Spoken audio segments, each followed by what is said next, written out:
വളരെ താല്പര്യമുള്ള, വളരെ ഉത്സാഹമുള്ള, ഇതിന് പറയണ ഇംഗ്ലീഷ് ഫ്രേസ് ആണ് വെരി കീൻ. ഹായ് ഗായ്സ്, എൻ്റെ പേര് നീതു ഫ്രാൻസിസ് ഫ്രം ഇംഗ്ലീഷ് പഠിക്കാം. ഞാൻ ഈ വീഡിയോയിൽ ഡെയിലി കോൺവെർസേഷനിൽ പറ്റിയ ഫ്രേസസ് ആണ് നിങ്ങൾക്ക് പറഞ്ഞുതരാൻ പോകുന്നത്. നിങ്ങൾ ഓരോന്നായിട്ട് നോട്ട് ചെയ്യുക, എന്നിട്ട് നിങ്ങളുടെ ലൈഫിൽ അനുസരിച്ച്, നിങ്ങളുടെ ഡെയിലി ലൈഫിലെ സിനാരിയോ അനുസരിച്ച് നിങ്ങൾക്ക് സെൻറ്റൻസ് ഫ്രെയിം ചെയ്യാം. ഞാൻ നിങ്ങൾക്കൊരു എക്സാമ്പിൾ പറഞ്ഞാൽ മനസ്സിലാവും. എനിക്ക് ഇംഗ്ലീഷ് പഠിക്കാൻ വളരെ താല്പര്യമുണ്ട്. I am very keen to learn English. തീർച്ചയായും ചെയ്യൂ, ശ്രമിച്ചു നോക്കൂ. ഇതിൻ്റെ ഇംഗ്ലീഷ് ഫ്രേസ് ആണ് ഗോ ഫോർ ഇറ്റ്. ഞാൻ നിങ്ങൾക്കൊരു എക്സാമ്പിൾ പറഞ്ഞ് മനസ്സിലാക്കി തരാം. ആരെങ്കിലും നിങ്ങളോട് ചോദിക്കുകയാണ്, ഞാൻ ഈ ജോലിക്ക് അപേക്ഷിക്കട്ടെ, should I apply for this job? അപ്പം നിങ്ങൾക്ക് ഇങ്ങനെ പറയാം, ശ്രമിച്ചു നോക്കൂ, ഗോ ഫോർ ഇറ്റ്. അടുത്ത ഫ്രേസ് ആണ് എനിക്ക് ഉറപ്പ് വരുത്തണം. ഇത് നമ്മൾ മലയാളത്തിൽ പറയില്ലേ, അതിൻ്റെ ഇംഗ്ലീഷ് ഫ്രേസ് ആണ് I want to make sure. I want to make sure. നിങ്ങൾക്ക് മനസ്സിലായത് ഉറപ്പാക്കണം. I want to make sure you understand. ഞാൻ എപ്പോഴും ചെയ്യുന്നത് പോലെ. ഇതിൻ്റെ ഫ്രേസ് ആണ് as I always do. As I always do. ഞാൻ എപ്പോഴും ചെയ്യുന്നത് പോലെ രാവിലെ നടക്കാൻ പോയി. ഇതെങ്ങനെ നമുക്ക് ഇംഗ്ലീഷിൽ പറയാം? I went for my morning walk as I always do. ഇങ്ങനെ നിങ്ങൾക്ക് സെന്റൻസ് ഫ്രെയിം ചെയ്യാം, as I always do. Example കേട്ടപ്പോൾ മനസ്സിലായില്ലേ? നീ എൻ്റെ പക്ഷത്താണോ? ഇതെങ്ങനെ നമുക്ക് ഇംഗ്ലീഷിൽ പറയാം? Are you on my side? R you on my side?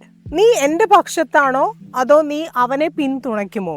ഇത് നിങ്ങൾക്ക് ഇങ്ങനെ പറയാം, are you on my side or are you going to support him? ഇവിടെ are you on my side വന്ന് കണ്ടോ? ഫ്രേസ് കണ്ടോ? അർത്ഥം മനസ്സിലായില്ലേ നിങ്ങൾക്ക്? ഞാൻ പിന്നീട് ബന്ധപ്പെടാം. ഇതെങ്ങനെ നമുക്ക് ഇംഗ്ലീഷിൽ പറയാം? നമ്മൾ ആരെങ്കിലും ഫോൺ വിളിച്ചു കഴിഞ്ഞ് കഴിഞ്ഞാൽ നമ്മളിപ്പോൾ ബിസി ആണെങ്കിൽ നമുക്ക് അവരോട് പറയില്ലേ, ഞാൻ പിന്നീട് ബന്ധപ്പെടാം, I get back to you. I get back to you. എപ്പോഴെങ്കിലും നമുക്ക് ഒരുമിച്ച് ഒരു കാപ്പി കുടിക്കാൻ പോകാം. ഇതെങ്ങനെ നമുക്ക് ഇംഗ്ലീഷിൽ പറയാം? ഇതിന്റെ അർത്ഥം വെച്ചാൽ നമുക്കൊന്ന് മീറ്റ് ചെയ്താലോ എന്നാണ് അതിന്റെ അർത്ഥം. അപ്പൊ നിങ്ങൾക്ക് ഇങ്ങനെ പറയാം, നിങ്ങളുടെ ഫ്രണ്ടിന്റെ അടുത്തോ കൊളീഗിന്റെ അടുത്തോ നമുക്കൊന്ന് മീറ്റ് ചെയ്താലോ എന്ന് ഇങ്ങനെ പറയാം, let's grab a coffee some time. Let's grab a coffee some time. പരാതിപ്പെടാൻ ഒന്നുമില്ല. ഇതെങ്ങനെ നമുക്ക് ഇംഗ്ലീഷിൽ പറയാം? Nothing to complain about. Nothing to complain about. കുഴപ്പമില്ല. ഇതിന് പറയണ നിങ്ങൾക്കൊരു ഫ്രേസ് യൂസ് ചെയ്യാം, കാൺ കംപ്ലെയിൻ.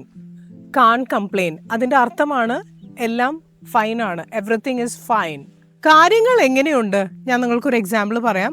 ഒരാൾ ചോദിക്കുകയാണ്, കാര്യങ്ങൾ എങ്ങനെയുണ്ട്? How are things?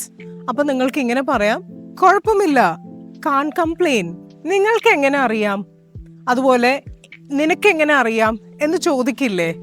ഇതിൻ്റെ ഫ്രേസ് ആണ് how do you know? How do you know? ഒരാൾ നല്ല തമാശ, ആശയം, അഭിപ്രായം അല്ലെങ്കിൽ ഒരു നല്ല കാര്യം പറഞ്ഞു കഴിഞ്ഞാൽ നിങ്ങൾക്ക് ഇങ്ങനെ പറയാം, അവരോട് ഇങ്ങനെ റെസ്പോണ്ട് ചെയ്യാം, that's A good one. That's A good one. ഇപ്പോൾ ഒരാൾ നിങ്ങളോട് പറയാണ്, I think we should focus more on speaking practice than grammar. അപ്പം നിങ്ങൾക്ക് ഇങ്ങനെ പറയാം, that's A good one. That's A good one. അപ്പം നിങ്ങൾക്ക് എല്ലാവർക്കും എൻ്റെ ഈ വീഡിയോ ഇഷ്ടപ്പെട്ടു എന്ന് വിചാരിക്കണോ? ഇഷ്ടപ്പെട്ടെങ്കിൽ please to like, share and subscribe. പിന്നെ ഇംഗ്ലീഷ് ഇംപ്രൂവ് ചെയ്യാൻ താല്പര്യമുള്ള നിങ്ങളുടെ ഫ്രണ്ടിന് ഇത് അയച്ചു കൊടുക്കുക. And I hope you are all happy and doing well. See you in the next video everyone.